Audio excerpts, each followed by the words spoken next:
The Subcommittee on Space and Aeronautics will come to order. Without objection, the Chair is authorized to declare recess of the Subcommittee at any time.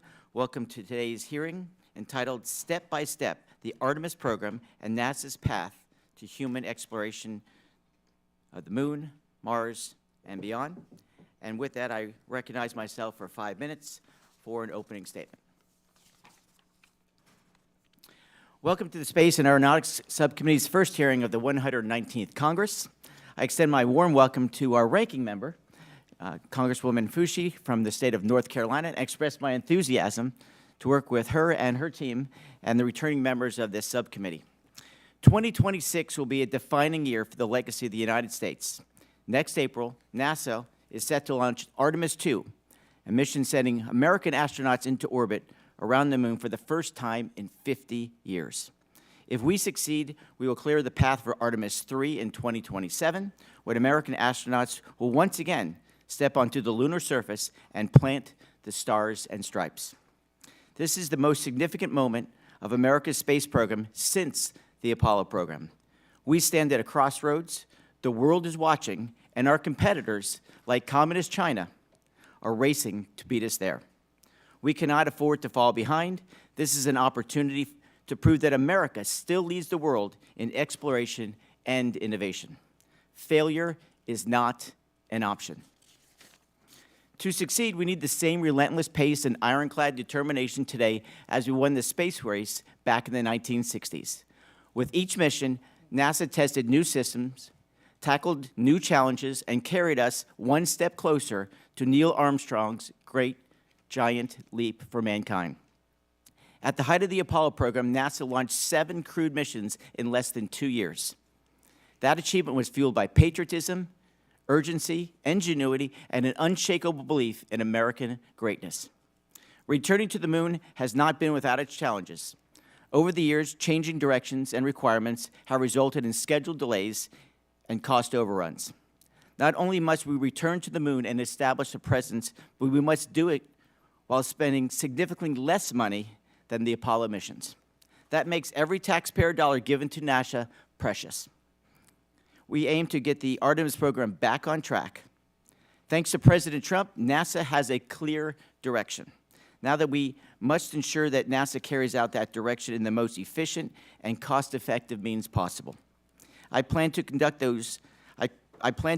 close oversight to ensure that every dollar NASA spends moves us closer to the moon and to Mars. We must remember that we are in a race to the moon and that there are consequences for coming in second. The Chinese Communist Party has set its sights on landing on the moon by 2030. The nation must establish a foothold there and will shape the norms of behavior for generations of exploration on the lunar surface. I refuse to let the communist dictatorship set the rules for the future of space. Now is not the time for half measures. The next few years are critical to our national interests and our place in the world. We are in a race to the moon, and America must win that race. Our journey to the moon is in service to a greater goal, one that President Trump outlined in his inaugural address, to plant the stars and stripes on the planet Mars. Since 2005, Congress has backed a step-by-step path to human exploration with Mars as the ultimate goal.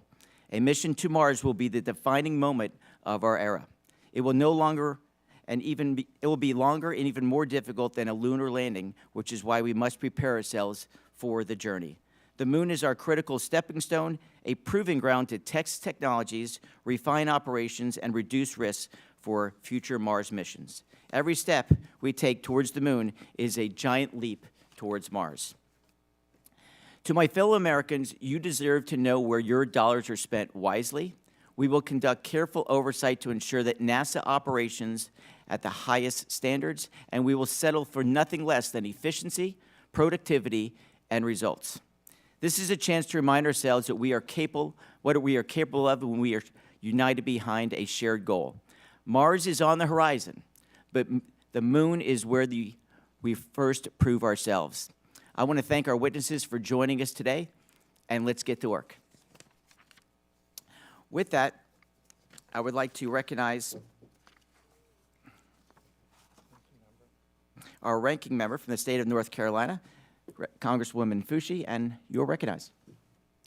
Thank you, Mr. Chairman. I am thrilled to serve as ranking member of the Subcommittee on Space and Aeronautics. We are at an exciting time, and I look forward to working with you and the members of the Subcommittee and full committee to continue our bipartisan and critical work on ensuring a strong and vibrant future for civil space and aeronautics. Before we turn to the hearing, I want to first welcome our expert witnesses and thank you for being here to discuss Artemis and NASA's human exploration of the Moon, Mars, and beyond. Through the Artemis initiative, we'll land the first woman, first person of color, and the first international partner astronaut on the surfaces of the Moon. And I am so proud that Christina Cook, who attended high school in my district, North Carolina's 4th, will be a part of this historic Artemis II crew, marking the first return of humans to the lunar vicinity in over half a century. Artemis will advance our scientific understanding, test capabilities needed for sustained lunar activities, assess resources on the Moon, and help us prepare for an eventual groundbreaking human mission to Mars. Artemis is also attracting commercial innovation to advance these and other U.S. lunar activities. Importantly, under Artemis, the United States of America, in hand with our international partners, will lead and shape standards, responsible behaviors, and best practices consistent with the peaceful exploration and safe utilization of outer space. In 2022, NASA successfully launched the Artemis I uncrewed demo mission that provided essential test data, including on the Orion heat shield.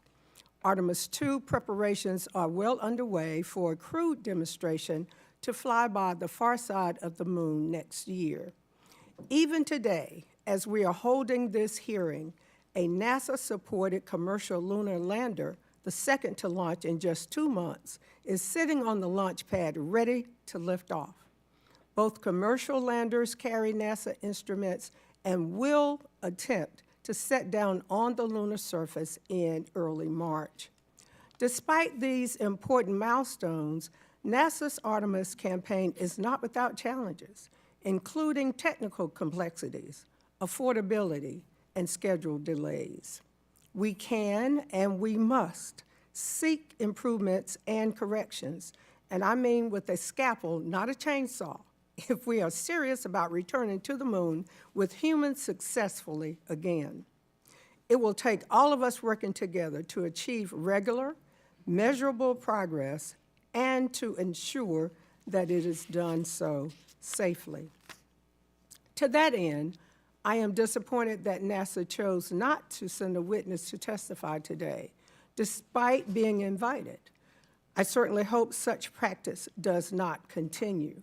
Full transparency with Congress and the American public on an effort as important as Artemis is of the utmost importance.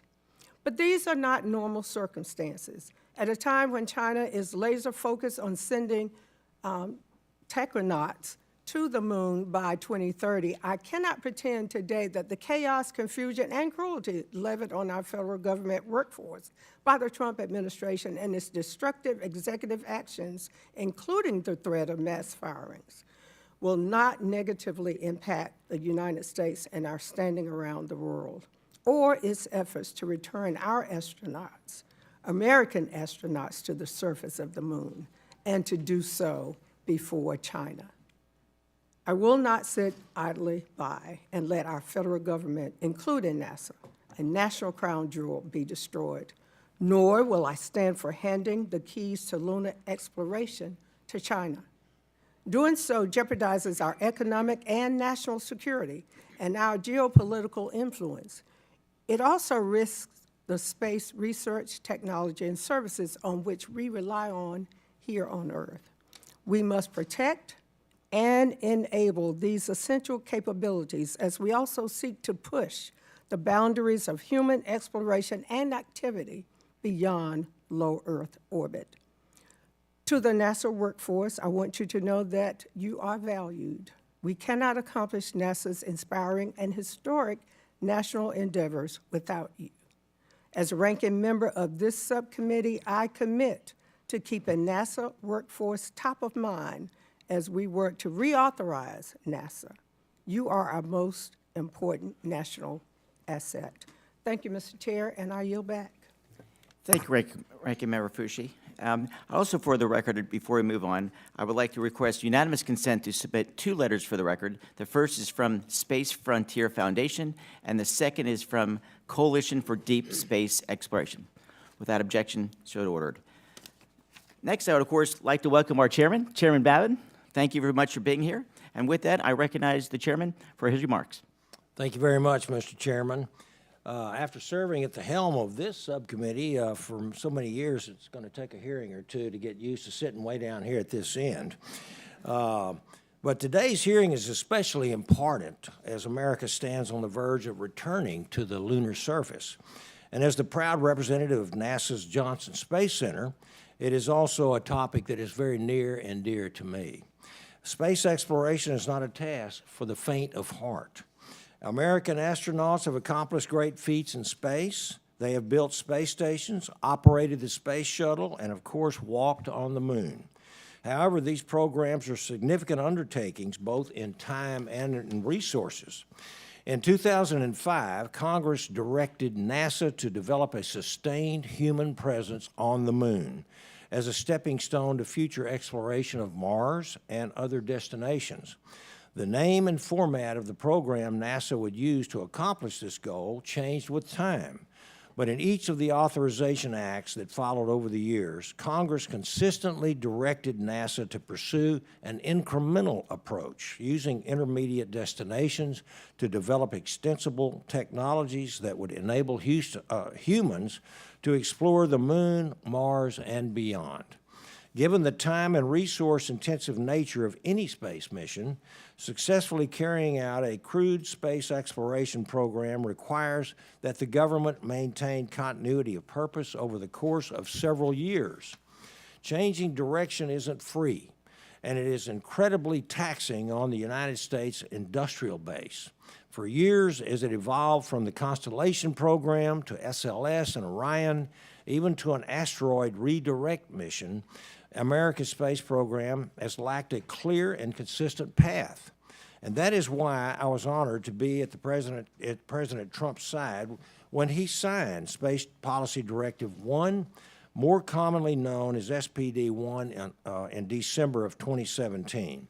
This update to United States national space policy instructed NASA to partner with the commercial sector and international community to return humans to the moon and eventually push toward Mars. SPD-1 aligned with the congressional directions set forth in previous NASA authorization bills and outlined a clear, reachable goal that injected a new sense of urgency and excitement into NASA's mission. To ensure the viability of the Artemis program and the efforts of our commercial and international partners, Congress cannot accept unnecessary cost overruns or schedule delays. We will continue to evaluate the proposed architecture regularly and provide rigorous oversight to ensure that the program remains on track. With the CCP planning to send taikonauts to the moon's south pole by the end of this decade, the stakes are too high for us to fail. We cannot afford to let them beat us. And as I've stated many, many times before, one of my greatest concerns is that NASA astronauts will arrive on the lunar surface only to be greeted by a sign that says "No trespassing" in Mandarin. Our nation is uniquely suited to provide leadership on the moon with our commercial and international partners.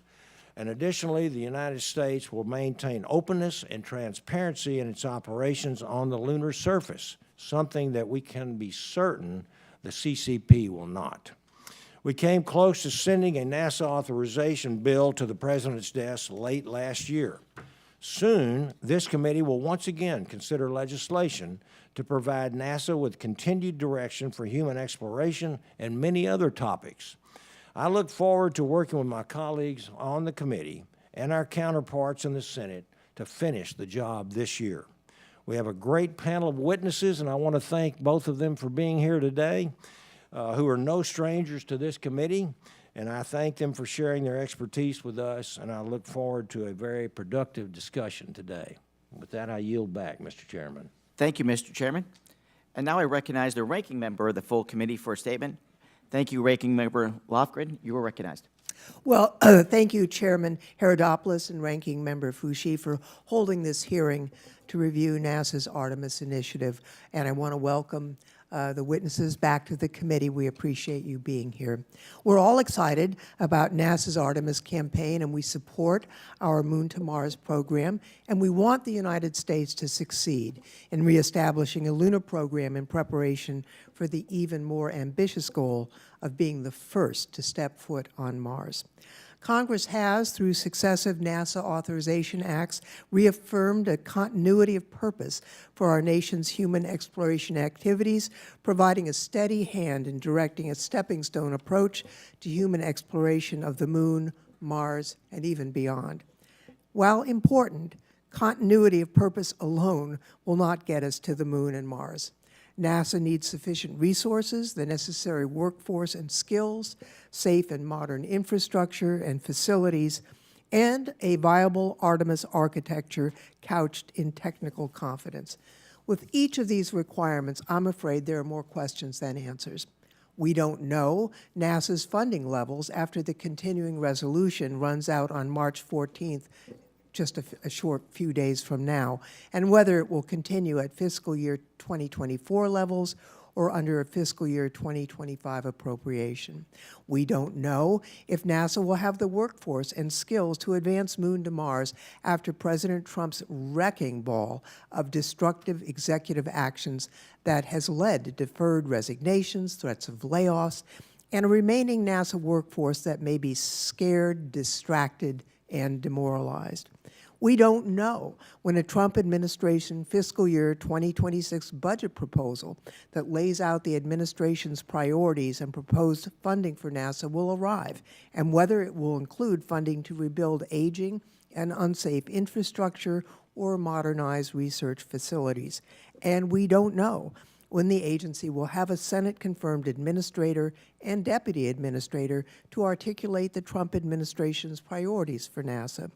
Finally, we don't know if Artemis 3 and the future human landing approaches with their highly complex human landing systems and low technical readiness levels could be viable on a time frame that will ensure NASA astronauts land at the lunar South Pole and return safely to Earth, we hope in advance of China's taikonauts.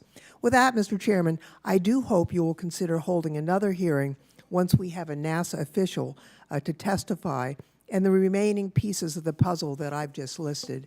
And with that, Mr. Chairman, I look forward to our witnesses' testimony and their insights. I thank you, and I yield back. Thank you, Ranking Member. Let me next introduce our witnesses today. Our first witness today is Dr. Scott Pace, the Director of Space Policy Institute at George Washington University. And our next witness is Dr. Daniel Dumbacher, who serves as an adjunct professor at Purdue University. I now recognize Dr. Pace for 5 minutes to present his testimony. You're recognized. Thank you very much, Mr. Chairman. Chairman Herodopoulos, Ranking Member Foushee, and the distinguished members of this subcommittee, thank you very much for holding this important hearing. As maybe a point of personal interest, I'd also like to acknowledge my friend George Whiteside's newly elected to this Congress, so he's making me feel old. I remember when we were both much younger in the space advocacy community, but congratulations, sir. As a new Congress and a new administration provide a timely opportunity to consider the American space enterprise, and in particular the role of human space exploration in service of U.S. national interests. I have a written statement, ask permission to be included in the hearing record, and will endeavor to keep my remarks brief. We know space is vitally important to the United States, but the space domain is not subject to the kind of direct control possible with land, sea, or air domains. So how can the United States protect its interests and values? The answer, in part, is through international leadership. During the Apollo era, we sought to show what the United States and only the United States could do in space. Today, leadership is about having other countries wanting to work with you, to be a partner in common endeavors. We need to shape activities in the space domain in a manner conducive to the interests of the United States, its allies, and like-minded partners. Space exploration is expensive and takes effort over many years. Space policy, therefore, needs to be consistent and sustainable, and to do so, that policy must be aligned with enduring national interests. I believe we have good space policies today, but we face serious implementation challenges.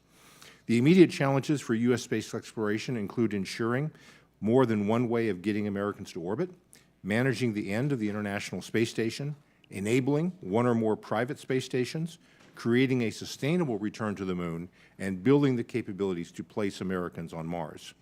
I'd like to share two concerns for human space exploration. First, we should pay attention to geopolitical considerations and competition in order to ensure that our efforts support those larger national interests. The Artemis program is not a military program, but it supports national security purposes by shaping the way nations behave in space. The rules of the space environment will be made by those who show up, not those who stay behind. The United States landed on the Moon over 55 years ago, but today we are at risk of seeing Chinese astronauts on the Moon before we're able to return. But more than being first, we need to have a sustainable lunar presence, sustainable technically, economically, politically. Norway was the first to reach the South Pole, but today it is the United States that puts some 3,000 people on the ice each year. And through its presence, the United States shapes and guides the Antarctic Treaty System for that remote continent today. Second, the U.S. leadership, to be effective, human space exploration missions cannot be one and done, but must be repeatable and sustainable with continuous presence as the norm. These conditions lead to space architectures whose elements are routinely reusable, in-space utilities, power, communications, navigation, advanced biomedical knowledge, and the use of in-space resources, such as water, ice, and asteroids. The technologies and practices needed for Mars can and should benefit operations in low Earth orbit and the Moon. The current Artemis program presents many challenges. A primary concern is the Space Launch System, which is expensive and not reusable. It's had one flight, but has trouble meeting the congressional target of 2 cores per year. It's time to consider alternatives from going to the Earth to the Moon and back. Ideally, NASA should be able to buy heavy lift services to send payloads to the Moon. A revised Artemis campaign plan should be a high priority for the new administrator. There may be some painful adjustments with industry and our international partners, but it's, excuse me, but it's better to do so now than to continue on an unsustainable and unaffordable path. The Artemis policy is a good one, supported by Congress and multiple administrations. However, we need a more sustainable and credible approach to maintain the confidence of the White House, Congress, industry, and our international partners. Thank you for your kind attention, and I look forward to your questions. Thank you, Dr. Pace. I now recognize Mr. Dumbacher for 5 minutes to present his testimony. You're recognized. Thank you, Committee Chairman Babin, Ranking Member Lofgren, Subcommittee Chairman Aeronautics, and Ranking Member Foushee, and also subcommittee members for the opportunity to discuss the need for the United States to retain and grow its leadership in space. I refer to my written testimony submitted for this hearing. I am a proud civil servant to the Constitution, a long-term NASA senior executive in human space exploration, most recently the CEO of the American Institute of Aeronautics and Astronautics, and currently a professor of engineering practice at Purdue University. From my experience, I have learned it's about doing the right thing at the right time. Therefore, the discussion is not Moon or Mars. Rather, timing dictates that we must first master the Moon and then proceed to Mars. I say this because we are at a key crossroads for U.S. leadership in space. Our global competitors, primarily China and its allies, are outplanning and outpacing us in their drive to become dominant in space. This is a critical national security and economic concern. This is about the long-term drive to be present, to lead, and become the first to establish the rules of the road, thus mastering the cislunar domain for the purposes of science, exploration, and commercial development. Today's race is about continuous presence, values, and technical leadership. The nation that leads is the nation that benefits. China is striving to lead the implementation and development of the infrastructure, retaining the high ground and reaping the economic benefit. China has declared that they will land humans on the Moon before 2030. Of note, China has met every space milestone they have proposed within plus or minus a year. The United States must protect our potential economic opportunity, protect our national security, lead the building of the necessary infrastructure, and importantly, lead chartering the rules of the road. We must continue to lead the coalition between the Earth and the Moon, and we must bring international and commercial partners along with us. NASA's current plan to return people to the Moon requires approximately 35 to 40 Starship launches to first demonstrate the capability on an uncrewed mission and then execute the first human mission planned for Artemis 3. I ask this: can 40 launches, development and demonstration of the undeveloped and undemonstrated on-orbit rocket fuel station, and integration of a complex operational scenario across multiple systems all successfully occur by 2030? The probability of success for this plan is remote at best. Further, the United States does not have a sustainable plan for 2030 and beyond. We need to recognize the competitive environment, admit our true technical status and capability, provide the needed effort for success, and engage our international partners. Private enterprise space capabilities have grown tremendously in the last decade and are driving our progress with government and private investment. We must continue to grow this competitive power. Our workforce across industry, academia, and government, our national asset, must be explicitly supported and grown. Today's workforce is in turmoil when we need them the most. Our strength is tapping into the talent across our society, clearly showing people the opportunity for their own lives, stability, real challenging objectives to be accomplished, and real problems to be solved will keep this workforce engaged and learning, all to accomplish the future. Unnecessary workforce turmoil allows China additional advantage. I offer the following recommendations. 1, return humans to the Moon as expeditiously as possible by utilizing flight-tested existing systems, such as the Space Launch System, Orion spacecraft, and existing international partnerships.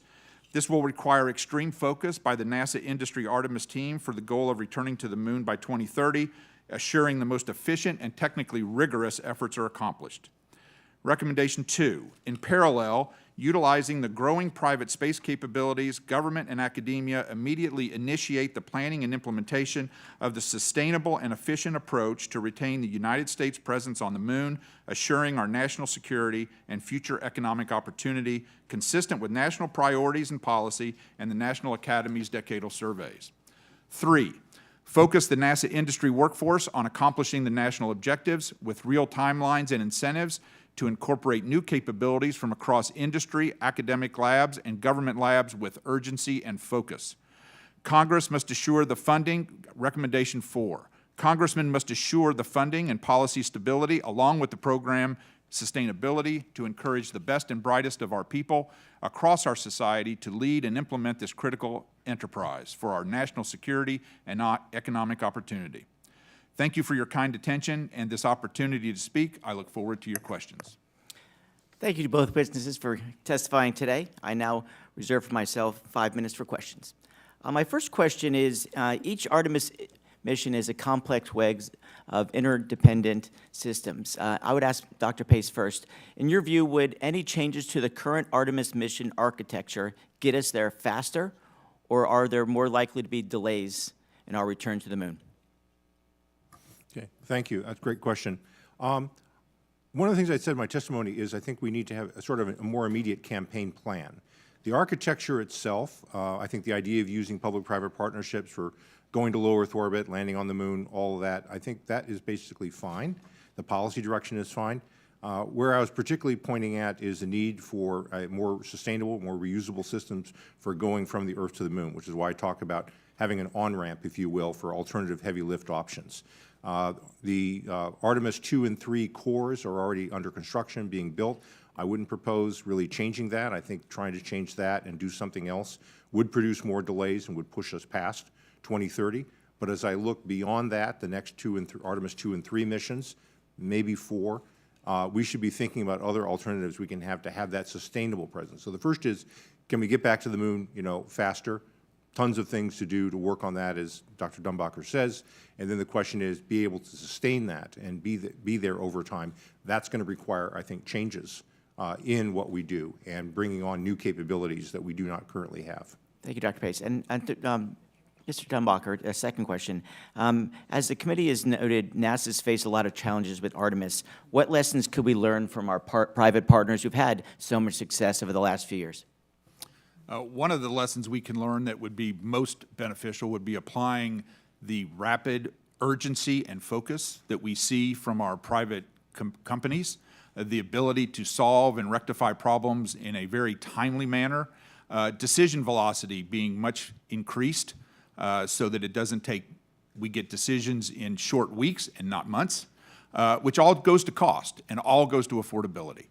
The other changes I would propose is that, similar to Dr. Pace, is let's use the, as I say it, the tools in the toolbox we already have, the hardware online with Artemis, and we might have to build a lander. We might have to scale down the current lander opportunities, examples that we have in work, so that we get to that 2030 landing.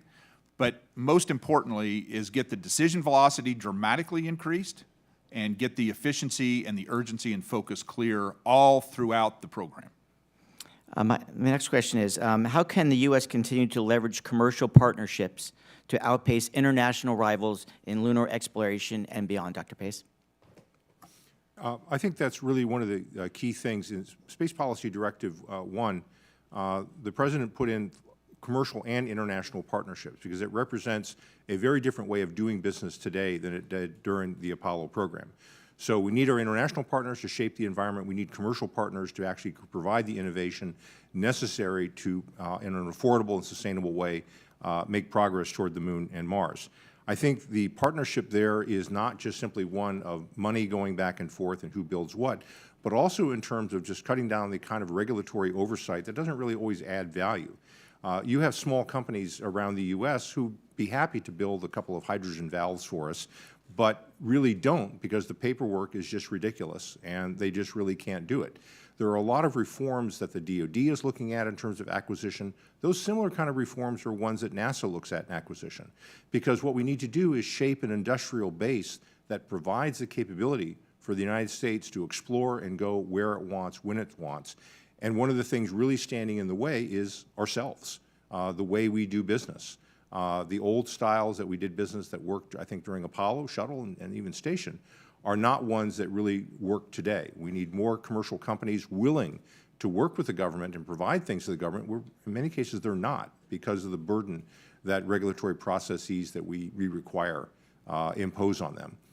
So we obviously need to have better transparency. It's not just buy and trust, but we need to find ways that we reform the way we integrate and work with the private sector to get them to want to be part of us. Thank you, Dr. Pace. And let me ask a blank question to Mr. Dumbacher. You mentioned a lot of these concerns.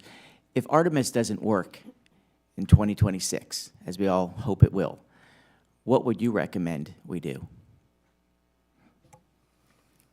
First of all, I'm confident that Artemis 2 will work, knowing the technical workforce that's behind it and making it happen. It's a matter of doing it quicker and getting to Artemis 3 quicker. I think right now our problem is because of our lander designs and other opportunities, we have developed this complex multiple launch scenario that keeps us from getting humans to the Moon by 2030. And so what we need to fix is how we execute Artemis 3 and get Artemis 2 flying as quickly as possible. Thank you very much. And with that, I now recognize our ranking member from North Carolina for 5 minutes for questions. You're recognized. Thank you, Mr. Chairman. I am proud that North Carolina-raised Christina Cook has been named to the Artemis 2 crew and will be the first woman to travel beyond low Earth orbit. I am appalled that the Trump administration's attack on any effort to even acknowledge the underrepresentation of women and people of color in STEM fields, let alone addresses the issue. Mr. Dumbacher, why is it so important that our astronaut corps is representative of our nation and that NASA engages all Americans of every background in its mission?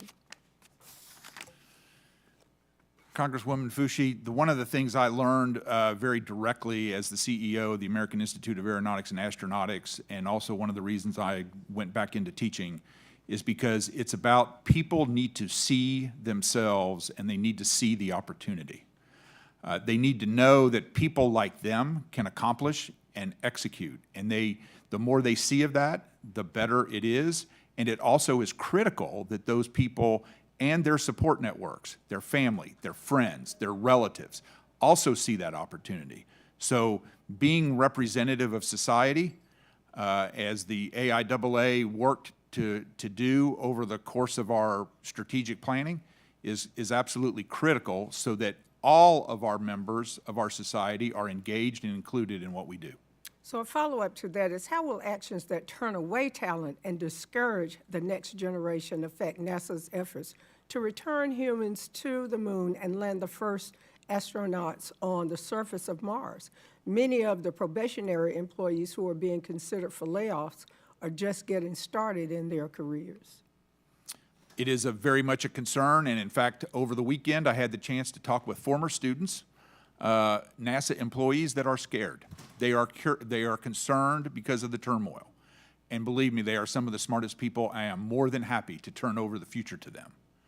And they are concerned, and they see that, and they are actually questioning what are they going to do for their careers and looking at other opportunities, which I think is terribly sad because of the national imperative that we have and the global competition that we are engaged in. As Dr. Pace has discussed, and I have discussed, we are in a global competition. And if we don't take advantage of all of the talent across the society, across the U.S., then we do that, we give up that capability at our peril. Thank you for that acknowledgement. Dr. Pace, in your written statement, you note that space leadership is about having other countries wanting to work with you to be a partner in common endeavors. I share your sentiment. However, recently, Mr. Musk abruptly asserted that the International Space Station, a beacon of international space cooperation between multiple nations, end operations 3 years earlier than planned so that we can go to Mars. Are you concerned about the impact of this type of comment, what it might have on our ISS partners, many of whom are also involved in Artemis? So I saw the comment, and interesting. I guess I would say, first of all, that it's not really fully accurate in the sense that we've gotten all the value we can out of station. There's lots more value still to be had. We're doing research and work on board. Just as one example, the environmental life support system aboard Space Station is mostly closed. Over 90% of air and water is being recycled. They can do that for up to 3 years. That's important for going to Mars. And so being able to demonstrate life support systems for that. On the other hand, I would say that, that Mr. Musk has a point about being prepared to deorbit. We have problems aboard the Russian segment of the module. We have an air leak. I was woken up at 6:30 in the morning in 2019 to be told that there was, an air leak, and that we needed to pay attention to it, and we started worrying about crew safety. So this has been going on for a while. I have concerns about whether or not the station will, in fact, be safe and habitable. It is now, but whether that be through to 2030.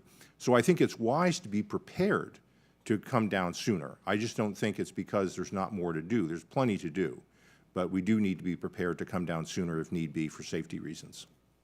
Thank you for that. A final comment. I have said before that the safety of NASA's astronauts is always top of mind for me and for everyone involved in overseeing our nation's space program. NASA is increasingly turning to commercial service models, rather, for human space flight. I believe it is critical for the agency to have well-crafted and targeted oversight procedures that can ensure its contractors are every bit as committed to a culture of safety as NASA itself. I wish that NASA had agreed to testify here today so that I could ask them directly, but I would like to still hear from you, Mr. Dumbacher, as you have had a long career in human space flight programs at NASA. How do you see NASA's ability to evaluate and ensure that its human spaceflight contractors maintain a robust safety culture commensurate with the risks of deep space exploration and the extremely high stakes, the lives of our astronauts? And if you could please keep it brief. Yes. Thank you. Certainly, astronaut safety is key. I wear today my silver Snoopy pin to recognize that. It's about appropriate oversight and insight, not overbearing. And getting to that right balance is the key, and we have drifted to overbearing, very risk averse, and we need to rebalance so that we get the proper insight at the proper risk and be able to move on with decision velocity quickly. Thank you, and I yield back, Mr. Chair. Thank you. And now I recognize the representative from Florida, Congressman Webster, for 5 minutes. Thank you, Chairman. Thank you for having this hearing, and it sounds like it's very important to be done right now. And Dr. Pace, you mentioned that the Artemis program needed revision, and you later said maybe it doesn't need that much revision. What does that entail? I think that one of the primary things it entails is what do we do after Artemis 2 and 3? I think the Artemis 2 mission, as I say, I think is underway and keep going. Artemis, the other missions for landing, I think to beat the Chinese back, I think are fine. But I think looking beyond that, how do I make sure we're able to go back and forth, to the moon in a sustainable way and build up the capabilities necessary really to go to Mars? So I would say the immediate campaign plan, if you will, for the next several missions is going to be important to get there ahead of the Chinese. And then we need to be able to think, and how are we going to stay there in a way that's sustainable and affordable? So as I said, I think the policy direction is fine. I think the major elements are fine. We need alternatives for heavy lift in the case of the SLS, because it simply hasn't been able to produce enough of them, which the Congress has directed it to do, to provide more opportunities. And other than that, we got to go fly. We got to go get experience. And if we simply sit on the ground, we'll have a lot of hangar queens, but we won't really get the data that we need. So I think the program is at the point where it really is about to fly, it needs to fly more, and I'd like to see us get that experience. So would you say that this would be a high priority for the new NASA administrator? I think probably I would suggest that one of his highest priorities is to really get a group of people together and in fairly short order, not a year-long study, not another large effort, but to say, okay, what are we really going to do to meet the directions that the Congress and the White House have given to us? And if I may be so bold, I think you could come up with an answer in about 60 days or less. So people have all the reports necessary, and the data analysis is all sitting on the shelf now. It's a matter of that decision velocity, as Dr. Dumbacher said, to pull a lot of that stuff together and to really report back to you in the White House as to what needs to happen in the President's budget request, what needs to happen in the authorization bill, and if we're unfortunately suffer under a continuing resolution, what things to prioritize in that environment. So, because you all have some really important decisions to make. Well, you've kind of answered that. The next question would be, what process would there be for revising the Artemis program? So that would be the idea of making haste, making it happen, making it fast. Is that correct? Yes, because if we want to go to Mars, we have to learn a lot of things that are necessary for going to the moon. The step-by-step approach, the incremental approach that this committee has talked about, and really this Congress has supported since 2005, represents, I think, a bipartisan consensus that's, in fact, correct.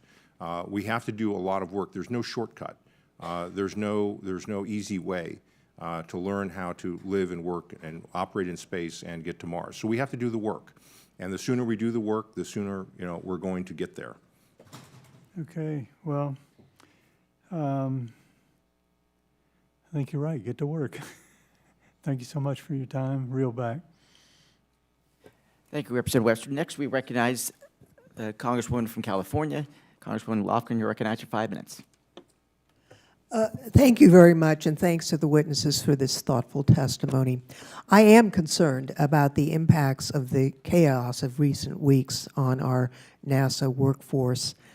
For example, I think that the 20-something hackers may not realize that when you get a merit-based promotion, you are put on probationary status for the merit-based new job. Those are the people targeted for layoffs, the people who are most meritorious. I mean, this is chaos.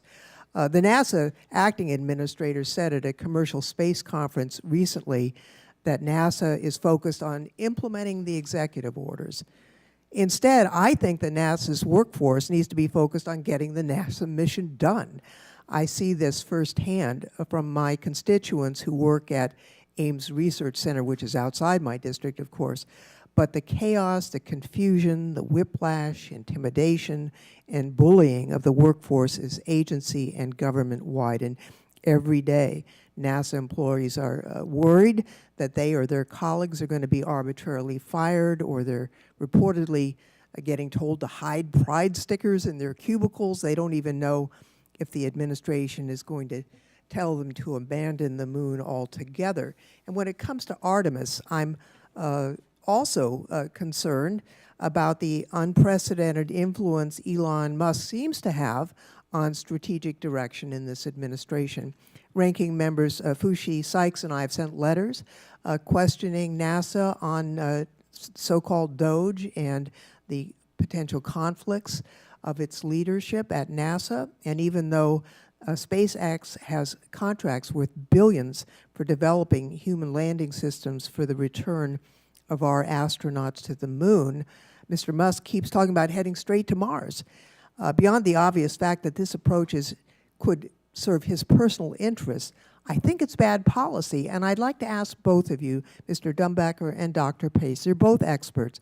So please, in your opinions, why are we going to the moon while keeping our sights on Mars? And what would it mean to abruptly change the long-standing moon to Mars approach? I will take it first and then turn it over to Dr. Pace. I think why we are going to the moon is to, as Scott has said, learn. It's also about making sure we are there and present for the long term to help establish the rules of the road, reap the economic benefits, and help retain the high ground. This is an important, we need to learn along the way, and we need to recognize that the global competition is occurring from the Earth to the moon and to the lunar surface. There is not a global competition yet for Mars, so we need to take the right thing at the right time. Moon first, then Mars. Thank you very much for that question.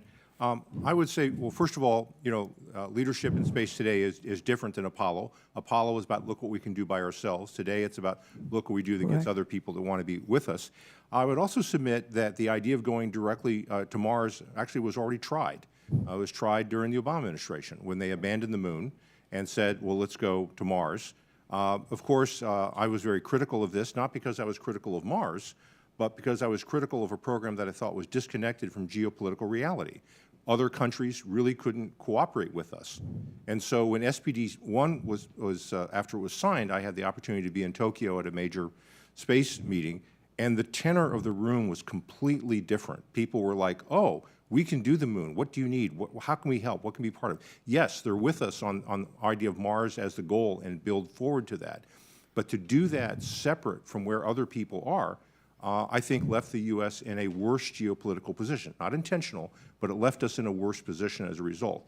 So I think while people can have their personal interests in how to go about space exploration, I think the national interest is one which really enhances the position of the United States, and the sequential steps that the Congress has laid out are, in fact, in those national interests.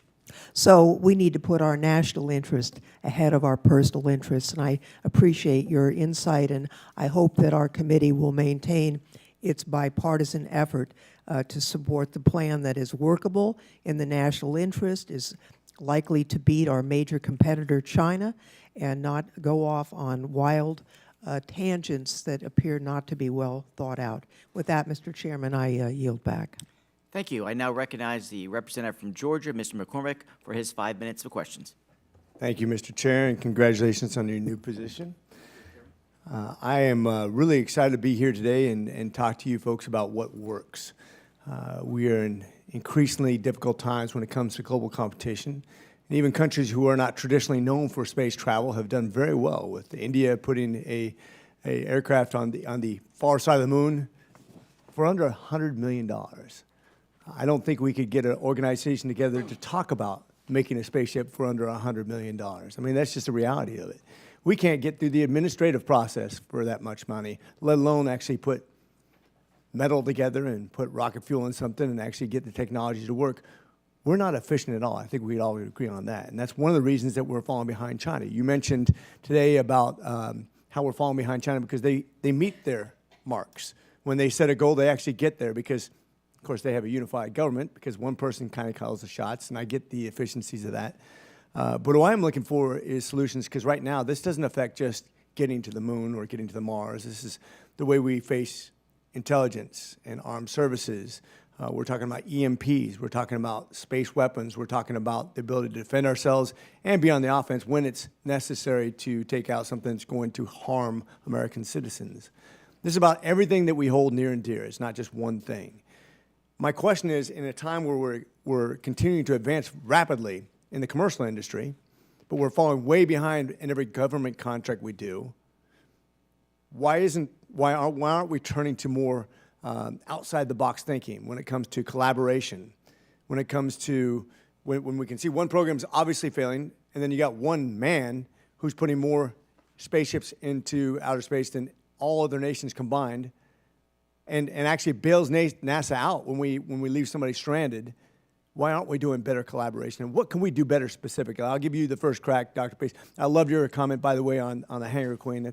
As an aviator, that's near and dear to my heart. Hangar Queens come from inefficiencies. When we have parts problems or people problems, we get Hangar Queens. That's what we have right now. I couldn't agree with you more. Well, thank you. I think one of the things we need to do, and one of the ways to, going back to inspiring the workforce and to keep them sort of focused, is to give them real and tangible things to go do. When you do flight test, when you do hardware, it kind of drives out nonsense. It doesn't clog up the system when you're actually sort of working and flying. And we put a lot of nonsense in the way of people getting their jobs done. And so the reason why we have acquisition issues is because we often prioritize our bureaucratic processes over and above the mission. The mission takes, secondary to making sure the paperwork is filled out directly. You'll have tons and tons of specification documents, disclosures, and so forth on, cost-plus contracts.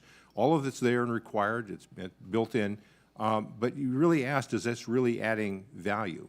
I think one of the things that I would worry about both on the NASA side and on the DoD side is that we're not able to take advantage of the innovation that's there and potentially available for us in the private sector because people really won't want to work with us. You look at the number of companies that sell to the commercial sector versus selling almost exclusively to DoD. In the past, during back in the 90s or something, prior to the 90s, companies would sell to both government and industry. Today, there's an increasing number of the larger companies that sell really only to the government.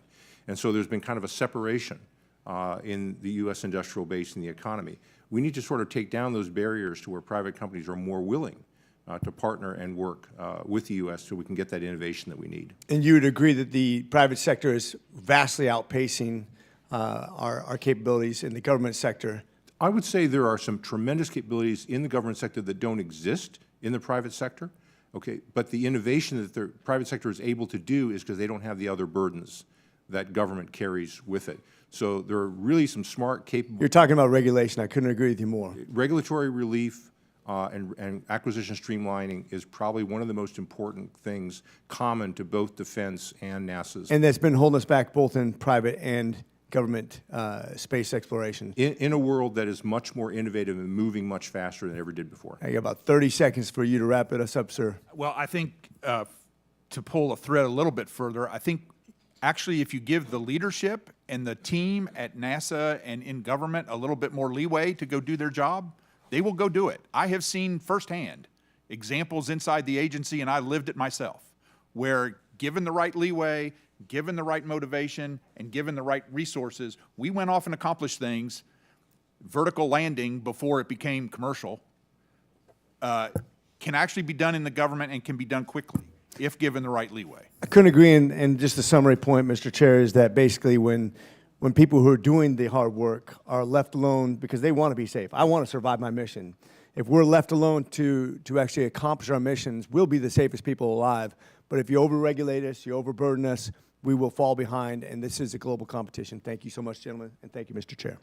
Thank you. And with that, I recognize Representative from California, Mr. Whitesides, for his 5 minutes of questions. Welcome. Thank you, Mr. Chairman. I look forward to working with you as well as Ranking Member Foushee. It's so good to be here for this first meeting. I also want to say I'm looking forward to working with Ranking Member Lofgren and Chair Babin. I also want to call out somebody who's been to space here in this hearing, which is Pam Melroy, former astronaut and deputy administrator. We're thankful for your service for the nation and for all you've done, so thank you, Pam. I want to recognize the witnesses. I think, Dan, your leadership in engineering and your work at AIA is super important for the nation. And Scott, I think your tenure as executive secretary was one of the best run periods of space policy, and so I want to recognize you both. I want to start by sending a message to the NASA employees out there, which is that we hear you, we support you. As you said, Dan, people are scared, and I think we as a committee have a strong interest in a workforce that is supported, that feels able to conduct its mission, and that is not running scared. And so I know that I have been getting many messages from folks who feel under attack. They don't know if they're going to get fired after we have a confirmation of the next administrator. This is not the situation that is conducive to expanding our leadership in human spaceflight. And so to those folks, I want to say we're going to do everything we can to support you, and we are going to do everything we can to build an agency that continues to do great things. I'm particularly concerned for the NASA centers in my area, NASA Armstrong and JPL. We've had various folks who are already affected by the different employee actions that the administration has pursued, and of course, we're very concerned about the specter of probationary firings. So let's start there. Dan, you talked about this a bit in your testimony. Now, probationary employees are sometimes people who have been promoted, but often they are the younger generation. How important is the next generation to pursuing an ambitious space exploration program? The next generation is absolutely critical because they need to replace old guys like me. That's going to be the long-term talent, and it takes time to build the talent. We are talking about dealing and addressing the challenges that human beings have not addressed until this generation. The combination of the private enterprise power, capability, the combination of the government and academic communities is critical, and the young people are our future. And getting them and bringing along young people throughout our society to tap into that talent we haven't tapped into in the past is absolutely essential for this global competition we're in. Thanks a lot. All right, so next question, and I think this is potentially an issue where we can keep returning to, is the issue of risk. And, if we are to compete with the Chinese, which we absolutely need to, and if we are to just do anything, because we've been trying to go beyond low Earth orbit for over 50 years, with humans, I think we need to look at our nation's risk posture. And that is going to be a national conversation that we need to have. There's the old phrase that failure is not an option. And I think that has been toxic to America's space program, because the reality is that if you're trying to do hard things, you're going to fail sometimes. And of course, we want to make sure that everyone is safe on board. And we need to make sure that we're pursuing a structure that enables us to take smart risk. And so I was wondering, Scott, if you might want to talk to that, or Dan, you both have a lot of experience in it. Well, let me start, since Scott let me. I look at the statement as failure is not an option when I have people on board.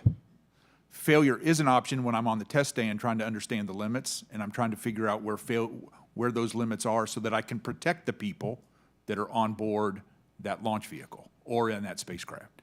I think risk, we have become more risk averse over time. Our workforce is essentially, on the human spaceflight side, has been hired since Challenger and Columbia, where failure is not an option has been the mantra. Science community has an ability to learn how to go through these programs in the full life cycle. We have not had that opportunity as much on the human spaceflight side, and our workforce needs to have those opportunities and those flight tests and flying hardware, like Scott alluded to earlier, so that we can get that experience and get that capability rebuilt. Thanks. I yield back, Mr. Chairman. Thank you very much. I now recognize our chairman from Texas, Dr. Babin, for his 5 minutes. You're recognized, Mr. Chairman. Thank you, Mr. Chairman. And Dr. Pace, Congress directed NASA to establish the Moon to Mars Program Office as part of the last NASA Authorization Act signed into law. The Aerospace Safety Advisory Panels, ASAPs, most recent report recommended that, and I quote, NASA would benefit from formalizing a Design Reference Mission, or a DRM, for Artemis to define the concept of operations. A DRM is a detailed conceptual framework that outlines how a mission will be conducted, specifying objectives, the systems involved, and operational processes. Your testimony states NASA needs an integrated exploration campaign plan with detailed systems engineering for a simpler, more sustainable architecture. How could a design reference mission inform such a campaign plan?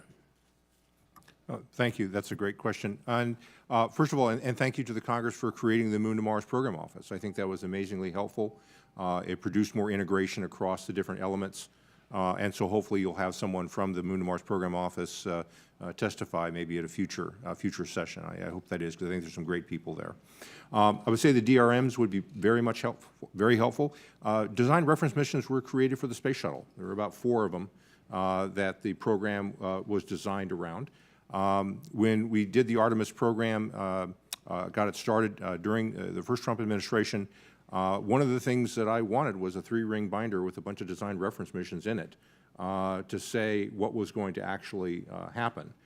So I think NASA has done a lot of great work thinking about its architectures and variations in it, but for the really immediate term, having a set of design reference missions to organize your campaign plan around, I think would be very helpful. And I think the Moon to Mars Program Office is something that could probably do that. Okay, thank you. 10 years ago, a National Research Council report titled Pathways to Exploration stated the human spaceflight program in the United States had experienced considerable programmatic turbulence with frequent and dramatic changes in program goals and mission plans in response to changes in national policies.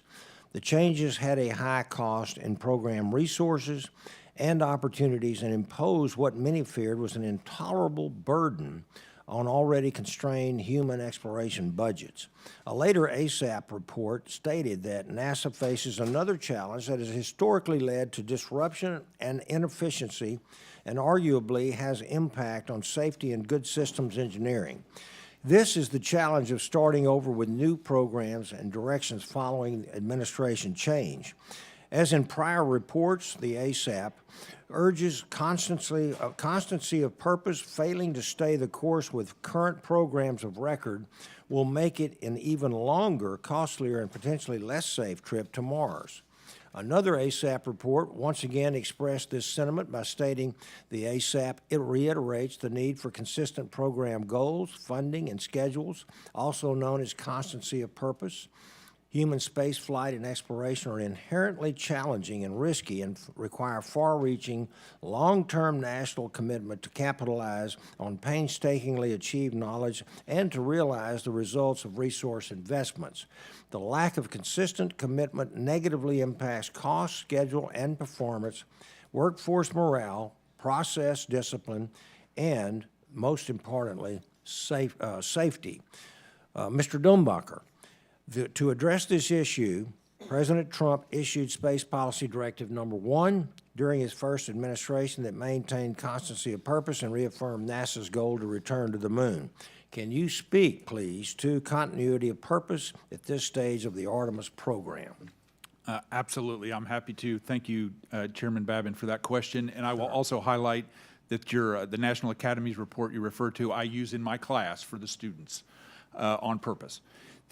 Because that constancy of purpose that has been demonstrated from SPD-1, the NASA Authorization Acts, the bicameral, bipartisan support is absolutely critical on the execution side. That purpose, knowing what the target is and continuing towards that target is critical. The funding and the resources have to come with it. But first is the purpose. It helps keep people aligned. It helps keep people knowing where we're going. what the roadmap looks like and where we're eventually headed.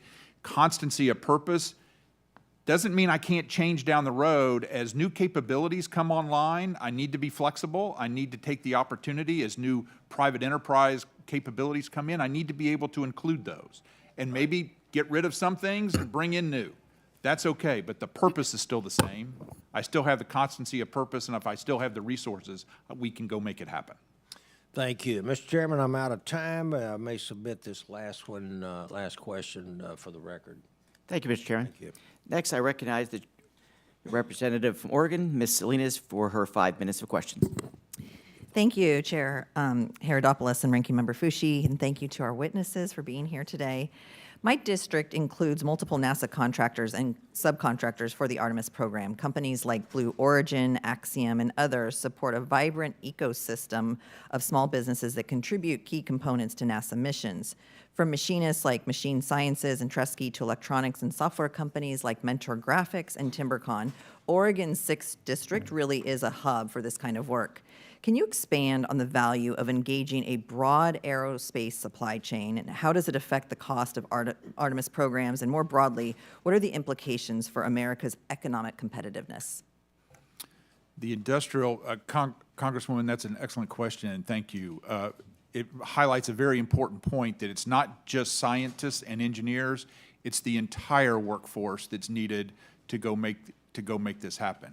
The industrial base, as we've seen it, has been weakened over time. We have to build it back, and major programs like Artemis and what we do on the national security side are facing those challenges every single day. It is critical that we get the skilled technical labor that builds this hardware, that turns the ideas into reality, get them brought along. It's just as important as other members on the team. And we have to continue to build that. We build it by doing things. We do it by building hardware, by flying missions, by making things happen. We don't build the industrial base by talking about it. Thank you, I agree. So, of course, these small suppliers hire local talent and support good jobs in my community. And when I've had the opportunity to meet with these workers, it's inspired me how inspired they are to play a role in a literal moonshot. And last Congress, I introduced a resolution to establish July 20th, the anniversary of the first Apollo moon landing, as National Moon Day, because the importance of this inspirational quality of these missions, I don't think, should be overlooked. Space exploration is something that brings Americans together, and it truly inspires young people to pursue careers that are critical to our economy and to technological advancements that benefits all of society. So what specifically should we be doing to better leverage NASA's space exploration and science missions to inspire children to pursue careers in STEM and ensure Artemis can similarly bring Americans together and inspire us for generations? Well, I have a lot of students, of course, who come to university who want to get involved in space, sort of obviously engineering and policy and economics and so forth. But I think what Dr. Dumbacher was saying about we need all kinds of people to build things. You know, down in Texas, you have steel workers building spaceships. I mean, how really cool is that? As we have new levels of technology, additive manufacturing, more flexible production lines, we want to be able to tap everybody in the U.S. economy who can potentially contribute. And so when we have regulatory burdens that get in the way of that, there's really then not that opportunity. So we inspire students and young people by saying, here's something you can work on. But then we have to follow through and say, and by the way, the company you work for that's able to do this competes on the strength of what it produces, not on its ability to fill out the paperwork. And so opening up more opportunities for competition then makes that dream of participation a reality. So the two really go together, both the education part and seemingly dull things like regulatory reform. Thank you. And so I just, so I think it goes hand in hand, and I know we've talked a bit about this. So building on that, recent reports have indicated that approximately 5% of NASA's workforce took that fork in the road deferred resignation offer, and additional layoffs could be in the works, and NASA has canceled programs aimed at engaging diverse populations. So I want to make sure to be very clear about, giving that inspiration, but then being realistic. How will these actions from the Trump administration affect career opportunities for early career professionals in aerospace fields in the short term, and what are the long-term workforce implications? Well, I'll go ahead and reiterate some points made at the full committee hearing on February 5th, that the less uncertainty, the better. And that people need to see the opportunity for their careers. They need to see how it benefits them. They need to know it's stable. And they want to know that they're working on real problems and real challenges that matter. So I think making sure we do that is critical, and continue to build it so that we get the real work done. The turmoil that is occurring now is causing people to question. And these are bright people that we need for the long haul. And what we are doing is inadvertently slowing down our ability for them to learn, because they're worried about their future, and we're not over here doing and learning. So we need to get them back to the doing and learning. Thank you so much. My time has expired. I'll yield back. Thank you. I now recognize the representative from Texas, Mr. Self, for his 5 minutes of questions. Thank you, Mr. Chairman. I am new to this committee, so as I try to prepare, I wanted to go back to, in my reading, George W. Bush in 2004 said we would go to the moon by 2020. Well, immediately after that, we had President Obama, who canceled programs, who, I think you mentioned Mars. I think there was an asteroid in there. Real simple question. How many years did the Obama destruction of this program cost us? Here we are in 2025. George W. Bush said we'd go to the moon by 2020. How many years are we now into delay because of the Obama cancellations of programs and distractions about asteroids and Mars? Simple question. How many years delay? Y'all have been at this far longer than I have. What's your expert assessment? We were hoping to be on the moon by 2024, so I would say certainly 20 years, if not more. I would say maybe a decade or so lost. There was progress, I would say, during the Obama administration on some things, commercial crew. I just asked you one question, sir. I would say about a decade. A decade. Very good. Thank you, Mr. Dumbacher. Dr. Dumbacher. Congressman, I'll put it in the category of probably about 5 years, given what we had to go from the transition of Constellation to what's now Artemis, and what it took us, that dip down and that restart was critical. But I would say 5 years, and then it's been a matter of how we've executed since then. Yeah, thank you for that. Dr. Dumbacher, you said that 2030 is remote at best. I've heard a lot about speed here from the two of you, and you've been at this a long time. We've heard about the Chinese discipline and I think what I'm getting from the two of you is you expect them to meet 2030. Yeah. So in every committee that I belong to, I hear a lot about inputs. We do this, we fund this, we study this, the outputs is what almost every committee I'm more interested in than the inputs. The outputs. So simple question to the two of you, how do we get to 2030? So talk about maybe commercial versus NASA. How do we get to 2030? Because if we've lost this decade, 5 years to decade, how do we now get to our how do we get there? Excellent question, Congressman, and I will tell you it's a topic of debate, but I'll give you my opinion. Sure. My opinion, my hopefully informed opinion, is number one, I take advantage of the hardware I already have in the barn, and the hardware available in Artemis 2 and 3 to go make it happen. Number two is I get myself a simplified lander so that I can get to the moon that does not require multiple launches. My 40 number comes from demonstrating it twice. I have to do the whole mission twice, once uncrewed and then crewed. I need to get that number of launches dramatically reduced. I need to go simple. So use the hardware I have available. I have to go get a small new lander to go do that. Okay. And this is another important part, I have to give the team at NASA and industry the laser focus and the urgency to make sure that I only deal with what I need to deal with. I cut back on the administrivia that they may be dealing with, dial back the risk aversion like we've talked a little bit about, so that that team has the leeway to go accomplish the mission objectives, utilizing what we have available, and then go figure out what I do beyond that for the long-term sustainability. Dr. Pace. I think that's right. If I would simply only add one thing to that, is something overlooked is communications and navigation. The Chinese are sending up relay satellites now for communicating and operating around the moon. We have our own systems set up. There's going to be international conferences in the next 2 years looking at confirming the frequencies where we're going to be operating at. So the ability to navigate, create infrastructure in and around the moon is going to precede whether or not humans land there. It's not going to be like the old days for Apollo. And so shaping that infrastructure, those decisions are happening really right now. And so faster progress on communications, navigation, flying, some of these experiments.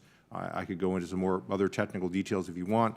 But I think getting the organization back to where it's flying more routinely builds a culture. You can't just tell people, go take more risk. Right.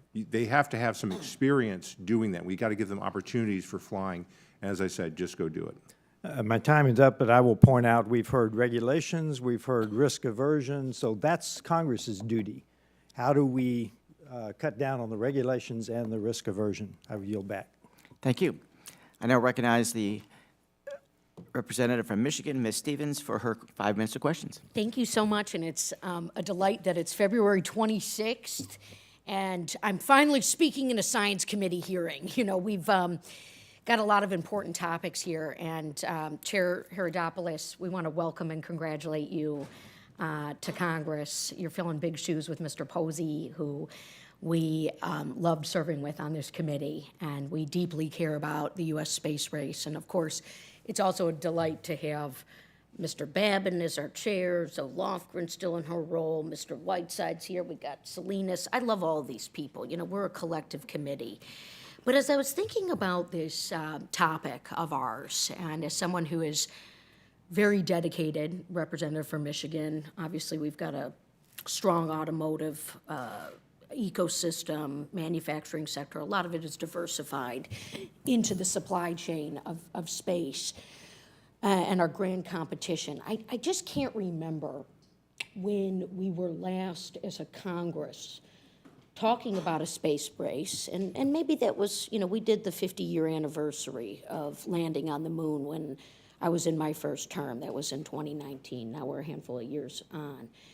But when we were going into that history, we weren't looking at it from the lens of major cuts to public health. And last night we just passed, not me, but we saw the majority unanimously, nearly unanimously, vote to pass a budget resolution that would cut $880 billion potentially for Medicaid for people. And I look at that and I think, holy smokes.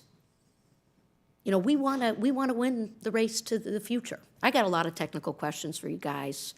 Maybe I'll have to submit them as questions for the record, but I just wonder how we can be competitive and successful in this area when we can't give people the benefits they've earned. When we look at families with children who have medically complex challenges, and we're going to say you're not going to have your health care.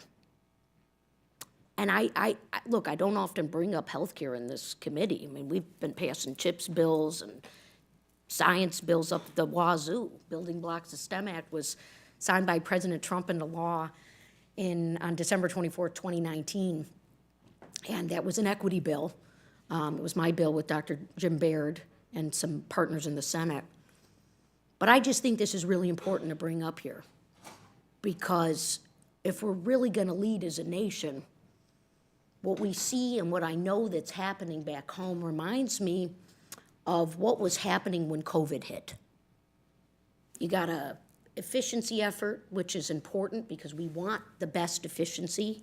The last hearing we had on the Space Subcommittee before the end of the last term, Chairman, you weren't here yet, but it was really important. I mean, we're looking at the bureaucracy driving us crazy in terms of sending people into outer space. And we love the idea of getting more people to the moon. It's inspiring, it's aspirational, and it's important to our technology.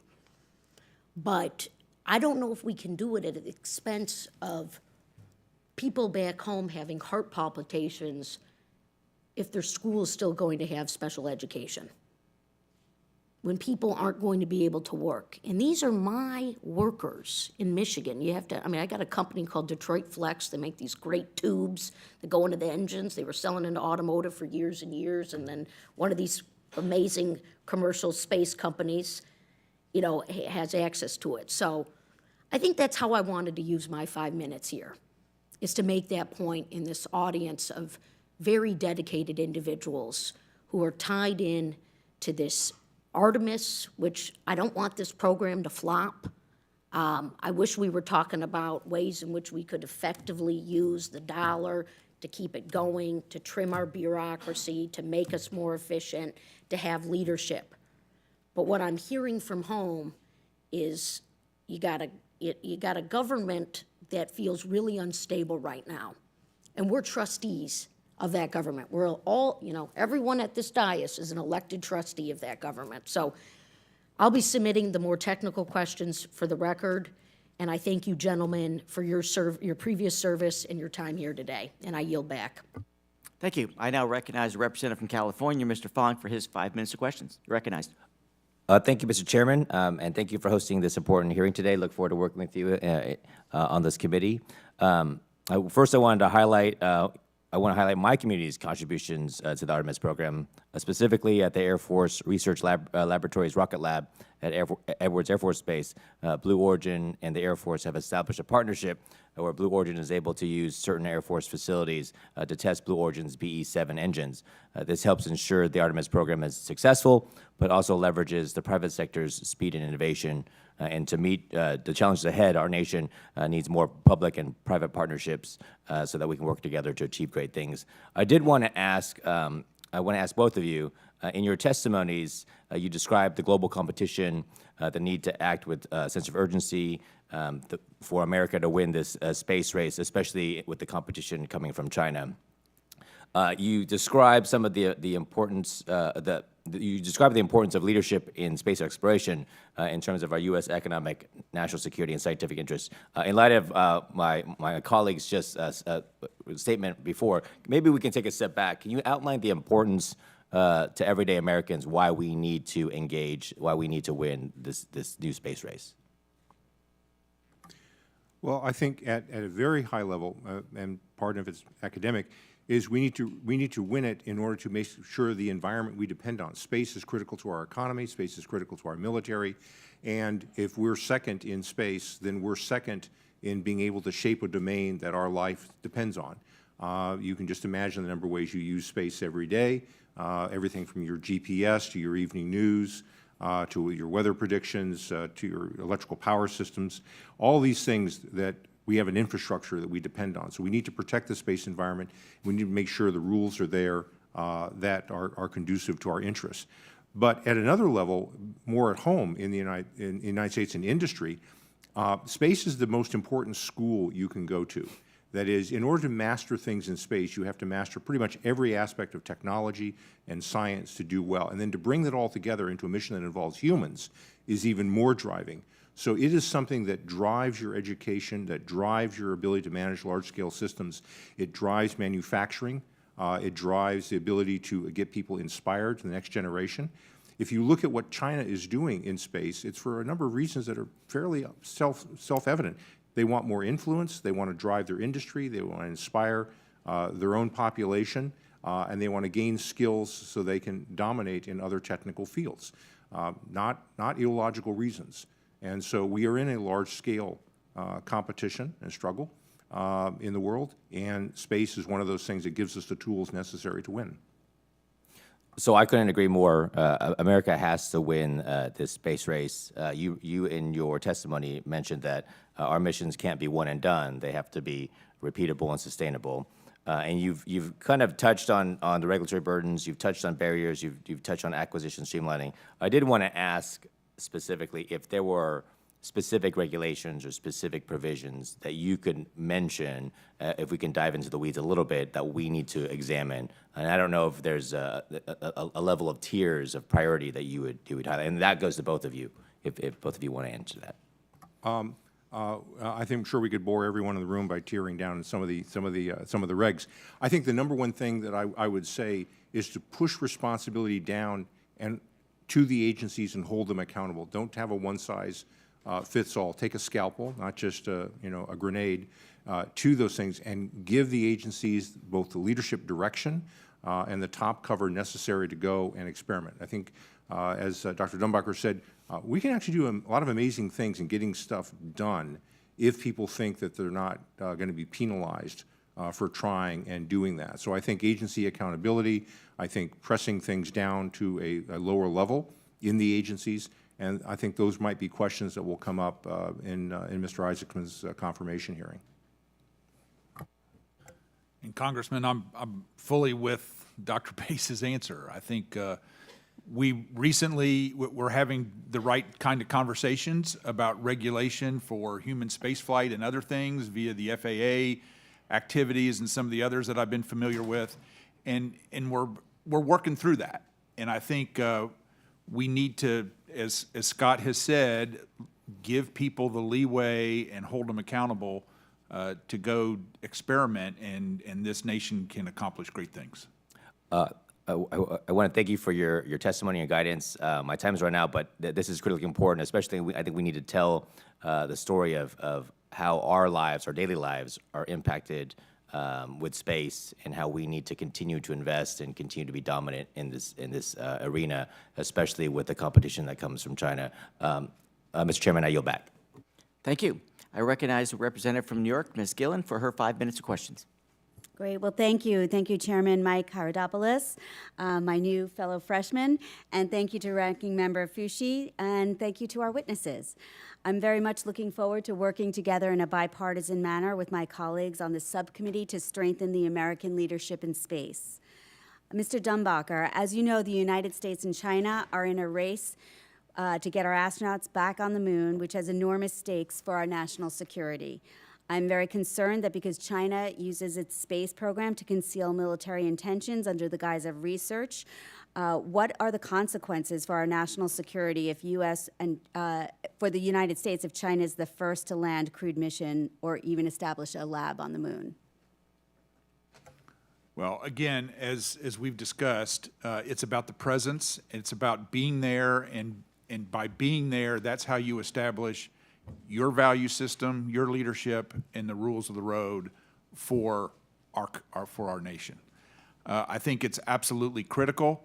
It's also critical even from a technical perspective and a programmatic perspective, because we want to be the ones to help figure out the technologies that are so critical, not just for what Artemis needs and what NASA needs, but also for what our national security, U.S. Space Force, and others are going to require. On-orbit propellant depots, communications, power, position nav and tracking, all of that, we want to be in the forefront so that we can build it, and for the policy reasons of establishing the rules of the road via our presence. Thank you. And just to follow up, earlier in your testimony, you talked about making sure that Congress gives you the funding you need to maintain and have our space program excel, and making sure that we have the best and the brightest involved in our space program. I'm curious, we're lucky enough to have folks like my colleague beside me, Mr. Whitesides, who is a leader in our space program. What can Congress do to make sure that we have a pipeline of real talent to get our program where it needs to be and to be the future of space? I would point out it's been more than 20 years since the Congress passed the 2004 NASA workforce bill, which produced some liberalization, allowing people to come in, some more flexibilities.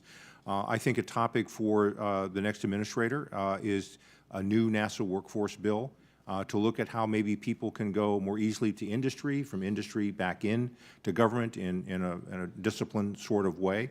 There's been a lot of changes, and I know Dr. Dumbacher from his AIAA experience.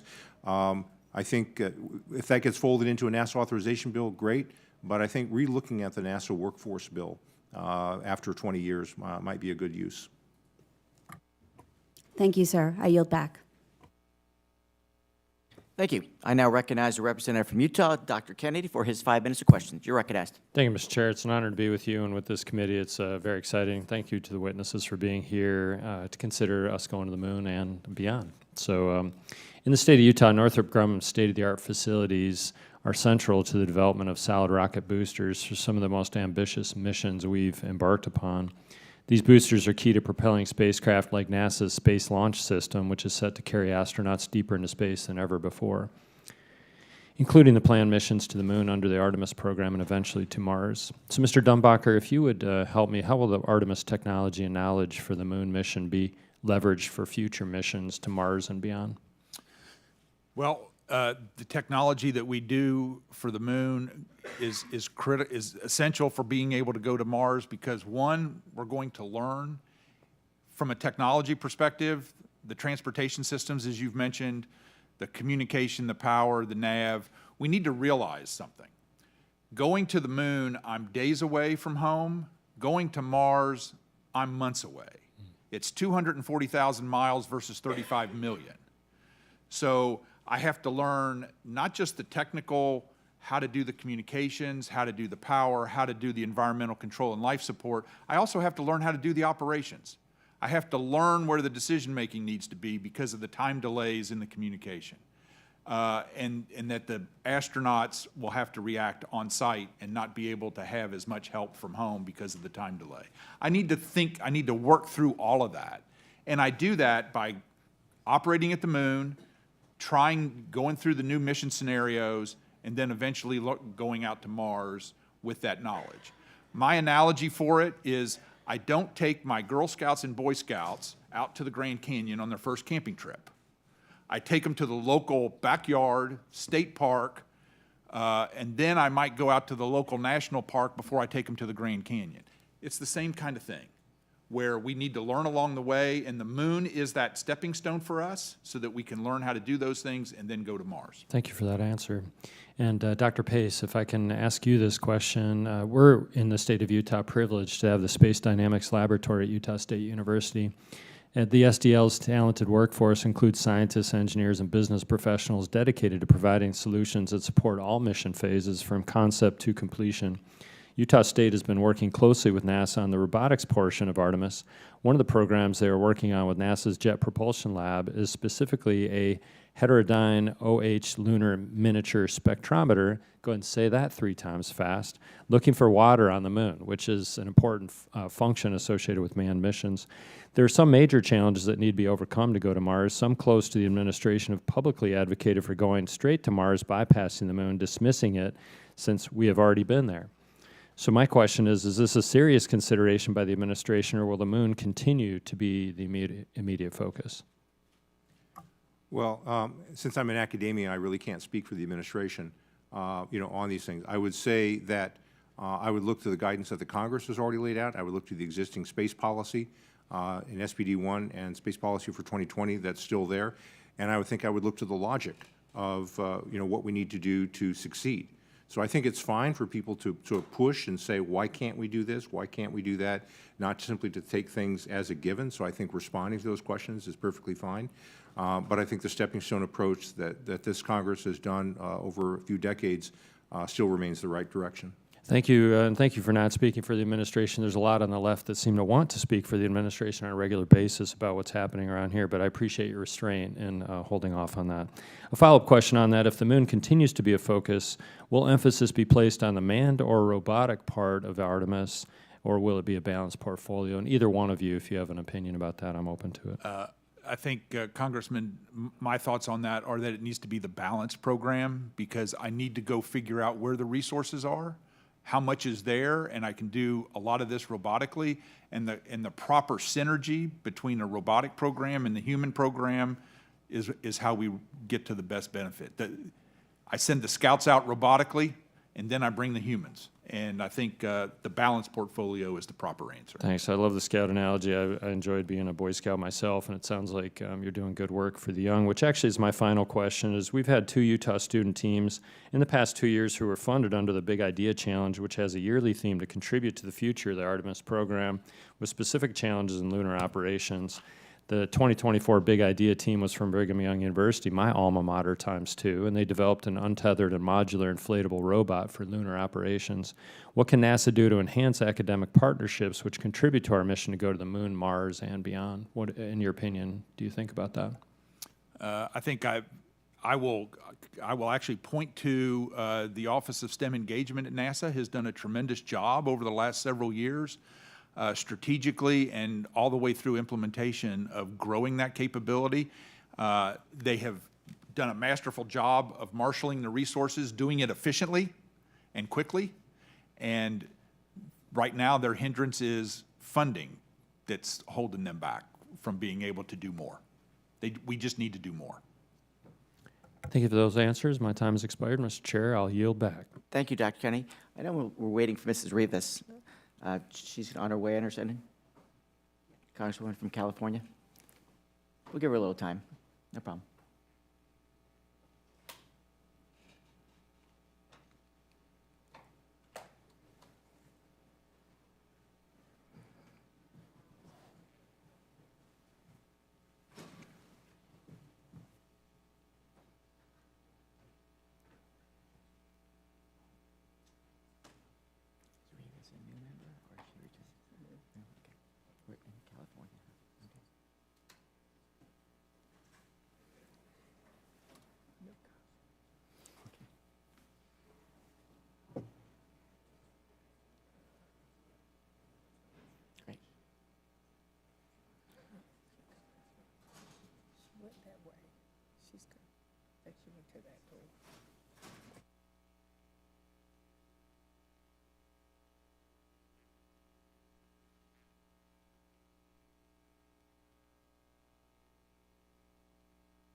I now recognize Representative from California, Ms. Rivas, for her 5 minutes of question. Welcome. Thank you, Mr. Chair, for allowing me to wave on to today's hearing in your Space and Aeronautics Subcommittee.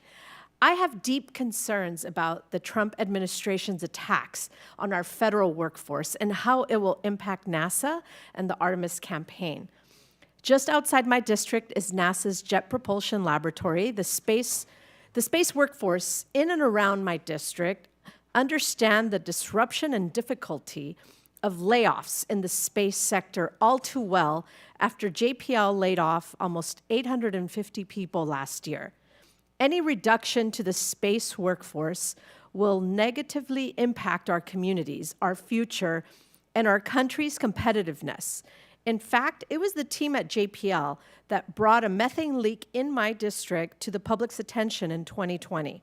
JPL's report, which used airborne sensors to observe methane sources, found that the station in my district had been leaking more than 10,000 cubic feet of methane per hour for the last couple of years, equivalent to the emissions of 30,000 cars. The administration's proposed NASA firings and federal funding freeze will negatively affect NASA centers and federally funded research and development centers like JPL by cutting science programs and missions that are in operation, inhibiting NASA's ability to push innovative boundaries. Mr. Dumbacher, in your opening statement, you talk about how our workforce must be nurtured and how our strength is being able to bring out the best minds from across the country. In your experience in the space engineering industry, what will happen to our nation's progress if the current administration continues to move forward with their plans to reduce the space workforce and their continued insistence on the removal of the word inclusion as a core value of NASA? Our workforce, the national asset that we have built and invested over time, requires one, to know that there is stability for their careers and for their lives. And by us continuing in the bicameral, bipartisan way that this Congress and SPD1 and other things have set the constancy of purpose, that's an important element. Then the funding has to come to go execute the programs. And what's important for our workforce is for them to see that they have real challenges, real problems to go solve, and they'll go do it. And then they will learn, and our society will reap the benefits.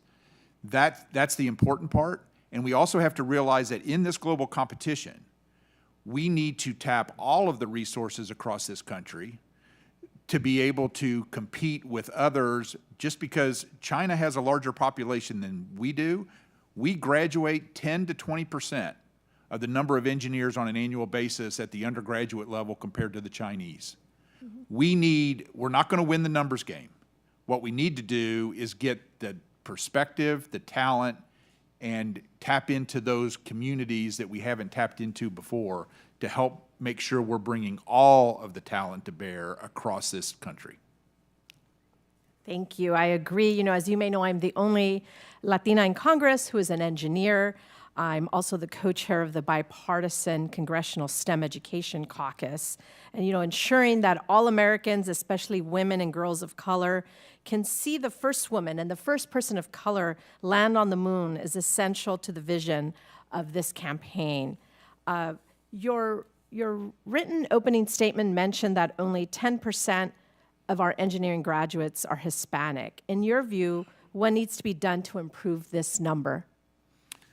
What I've learned, Congresswoman, is that number one, they have to see the opportunity, and they have to see themselves as being able to accomplish that opportunity, and they see it through their mentors and people like them that are the astronauts, are the program managers, are the engineers, are the scientists, even the attorneys.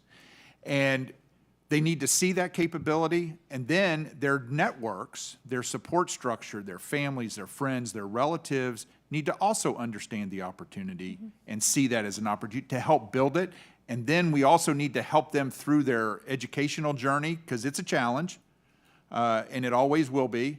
And we need to help them through that, at the end, making sure that they see the opportunity and the real challenges and the real problems they get to solve. Thank you. You know, as you can tell, these issues are personal for me, for my state, for my district. I agree that, you know, family, teachers, educators all need to be part of the solution. Thank you, and I yield back. Thank you, and I believe Congressman Collins is en route, so I'll give him a little bit of time, as we did for Congresswoman Rivas as well. Thank you.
I now recognize the representative from Georgia, Mr. Collins, for his 5 minutes of questions.